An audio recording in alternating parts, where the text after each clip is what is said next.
ہر شخص اپنے کرتوتوں کے باعث گرفتار ہوگا، مگر داہنی طرف والے نیک لوگ جنتوں میں ہوں گے اور پوچھتے ہوں گے، یعنی آگ میں جلنے والے گناہگاروں سے، کہ تم دوزخ میں کیوں پڑے؟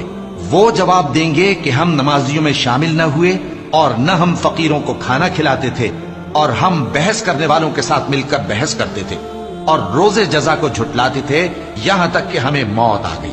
تو سفارش کرنے والوں کی سفارش ان کے حق میں کچھ فائدہ نہ دے گی۔